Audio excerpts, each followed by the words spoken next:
President Trump claims his threat of tariffs will force Mexico to stem the flow of arrivals. He's along both sides of the border are responding to the increase in families and children fleeing instability and violence, arriving in need of immediate help. For our project, we did immigration. Now, we mostly focused on immigration from Mexico to the U.S., since it's the most problematic immigration in the U.S. From the wall on the border to families being split up, put in cages, children dying in these cages away from their parents, and people looking over their shoulders because they're scared they're going to get deported. Now, immigration from Mexico has been going on well over 100 years. It began around 1848 with people coming to the U.S. for the American dream, the better jobs, the safer living conditions. Now, the border of Mexico and the U.S., it goes from Pacific Ocean to the south of Texas. Now, it really spiked in the 19th century because the Mexican Revolution was going on between 1910 and I want to say around 1920. After that, there was a revolt that happened in 1926. So living in Mexico during this time was very dangerous, especially for families. Now, in the 1924, right after World War I and right before, I want to say, World War II, the U.S. put out the Immigration Act, which limited the amount of immigrants allowed into the U.S. So that meant a lot of people traveling to stop. But the farmers in the South argued that they wouldn't find people to work on their farms. They needed people to sow and do their harvest, which they didn't want to do themselves. So the U.S. and Mexico came up with this program that allowed 300,000 workers to come to the U.S. to work on these farms and do these jobs no one else wanted to do. I think that program was called Braca? I'm going to pronounce it wrong. But that program ended in 1964. But when that program ended, there's obviously here people who weren't citizens, they were here kind of illegally. They weren't deported. The U.S. didn't make it a priority to deport people that were here illegally. It wasn't until President George Bush took office that he kind of made it more of a priority, whereas before it was kind of just going to deport some people, but we're not going to do it by the thousands or millions. But when Bush took office, it kind of became more priority. Obviously, immigration is different from the 19th century to today, with so many things have changed. Now, people who come here, they can come here legally through a green card or a visa. Getting those can be very hard for some people. You need money, you need access, you basically have to have some kind of status level in order to get one. But people who really need to escape their life, to have a better job, to be safer, it can be very hard for them to get one. So they have no other choice but to cross the border illegally. Hence why our president wants to build a wall, is to stop the illegal immigrants from coming into the U.S. Now, according to Pew Research, there are 11.6 million Mexican immigrants in the U.S. in 2017, and only 43% of those immigrants were illegal, so that's less than half. Now, also, according to Pew Research, in 2007, there were 6.9 million unauthorized Mexican immigrants in the U.S. In 2017, that number decreased from 6.9 to 4.9 million, so 2 million left. Now, in 2017, over 192,334 immigrants were deported back to Mexico. Now, with President Trump in charge, he has upped security on the border and also come up with numerous new steps in order to deport and find illegal immigrants here and get them back to Mexico. Now, if you're here illegally, it can be a very, very scary time because maybe you just escaped life in Mexico and now you may be doing better and safer and you may feel more comfortable, but you're also always looking over your shoulder for ICE. And if you have family, you're going to be scared you're going to be separated. There's been many stories of families separated, children coming home, and their parents aren't there. It can be a very scary time. We, as a society, should be able to say who comes into our country and who doesn't. It was really quick. Within a week and a half. they deported him. Even though Trump is saying we're deporting bad hombres, well, sadly, they're deporting good hombres too.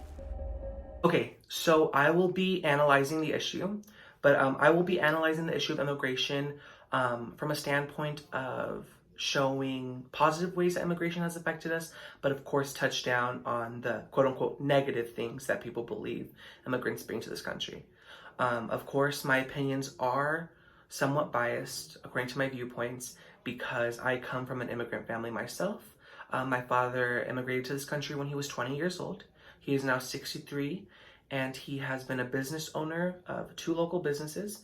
He is a very hardworking man, and he's worked every single day of his life since he arrived to this country.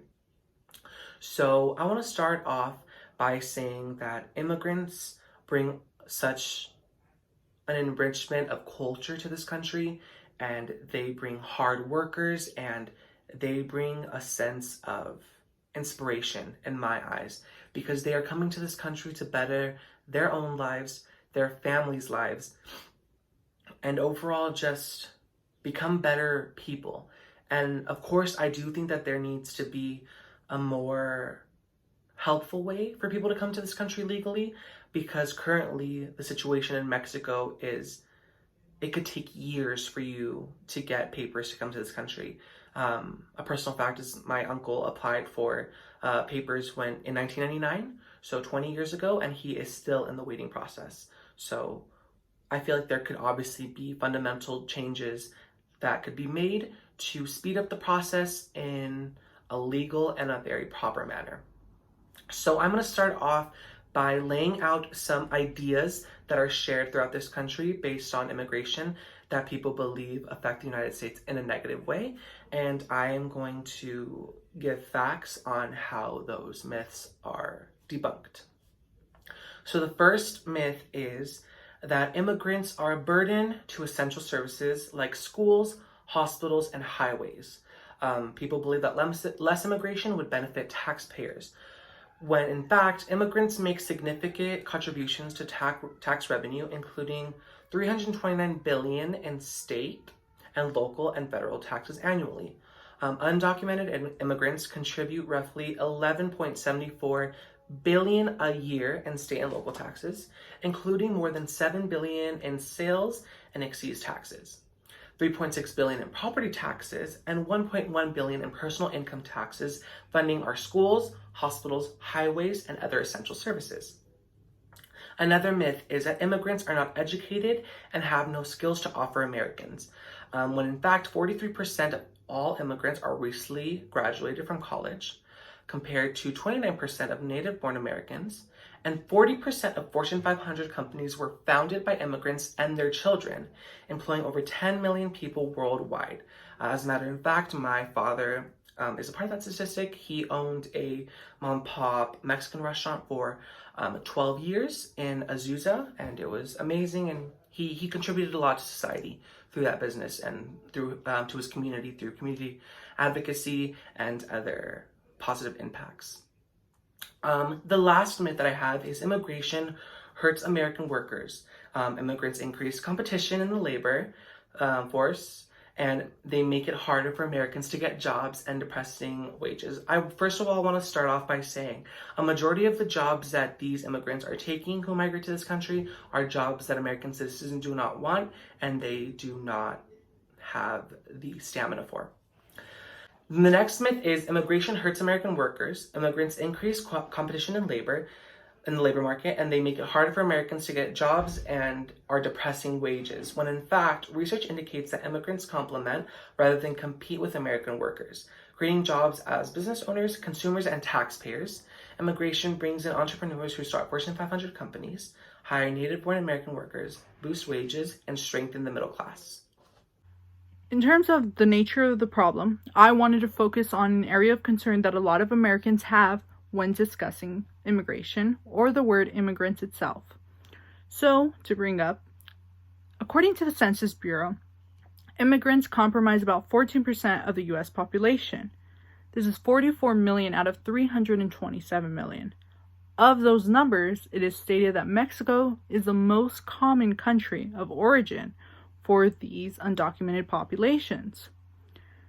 Something that I wanted to bring up and was very surprised by is that through the years of 2010 to 2017, the Center of Migration stated that those who reported to be in the number of undocumented in the US were actually those who overstayed their visas, and they actually outnumbered the number of people who came here illegally by crossing the border, which is a big misconception by people, as they tend to believe that the only way to come here, and how most immigrants came here, is by crossing the border illegally from Mexico to the US, which is not the case here. It's actually that most of our undocumented are just not putting in the steps to renew the visa or have yet to do so, which I thought was very interesting.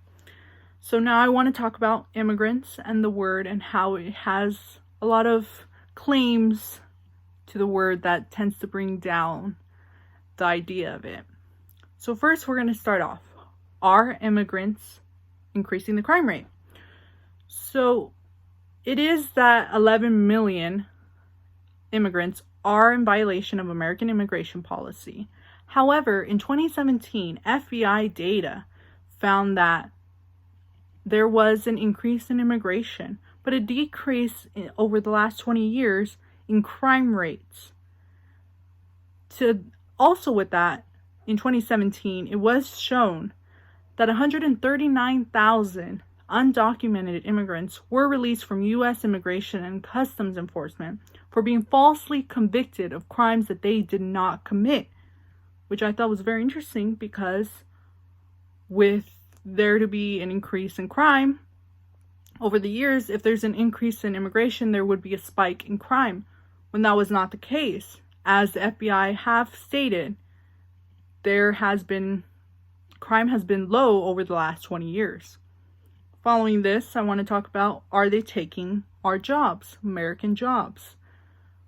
With undocumented populations, it is found that they tend to take jobs with poor working conditions because they are willing to work in these conditions. As many of the jobs that they are taking do not require a diploma and do not require fluency in English. Above this, it is estimated from the Council on Foreign Relations, it's estimated that 8.1 million immigrants are in the labor force or are looking for a job. That's only 5.1% of the nation's entire labor force. It's insane. That it seems, a lot of people tend to believe that it's such a big number, but it's really only 5.1% of the entire nation's, which is not that big. Following this, I want to talk about, are they paying taxes? A lot of misconceptions is that immigrants are living here freely and are not putting in the work how Americans are doing and are not following American law, when actually it is found that immigrants are paying $11 billion each year through sales, property, and income tax. Yes, income tax. The way they pay this is through individual taxpayer identification number, which I thought was very interesting. And it was found by the Migration Policy Institute that if the U.S. were to legalize all undocumented statuses, there would be a spike in $2 billion in taxes that could go through schools, public places, and other services, which would be a great idea to do, and I thought it would be a great way to benefit. So I just wanted to bring those to light in discussing about some of the claims on immigration and some of the research I found on just bringing down these claims. Alright, so for this part, we're going to be talking about plan of action. And one way we can help both sides of the problem is by helping immigrants when it comes to being able to support their family. Believe it or not, immigrants contribute to the U.S. as well, which would be the least to help them support their family. And according to Unidos US, an undocumented individual has about 8% of their income go to taxes. Another important topic is that immigrants are helping sustain the Social Security Trust Fund, which according to Unidos US in 2010, individuals paid 13 billion into retirement accounts. So for a way to solve this, in my opinion, would be not to eliminate DACA. And the reason for that is because it's another big contributor towards the country.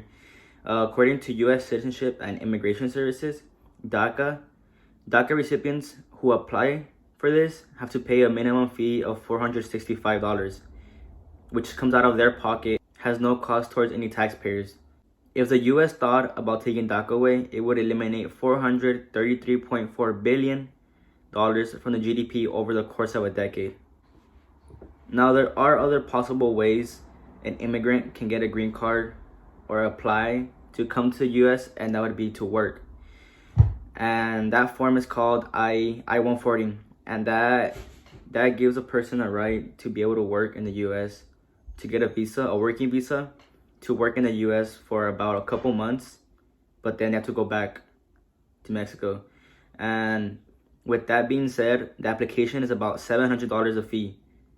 So it's a fee of $700. Now imagine if 300,000 people apply for Form I-140, 300,000 times 700 going towards the country, not affecting any taxpayers. If the U.S. doesn't take it away, it would be a big increase income coming from undocumented workers who are still harvesting, who are helping the farmers pick, and they're helping out the country. So in conclusion, immigration is a big topic to be talking about.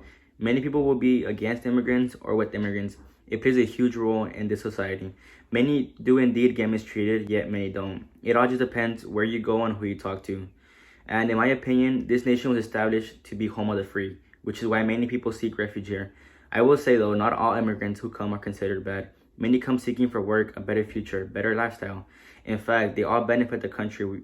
We all pay taxes, we all go by the rules, etc. Regardless of where you come from, if you come looking for a dream in America as a child of an immigrant, your dreams will come true. If you put the hard work and effort into what you want, you will achieve and you will succeed. Thank you.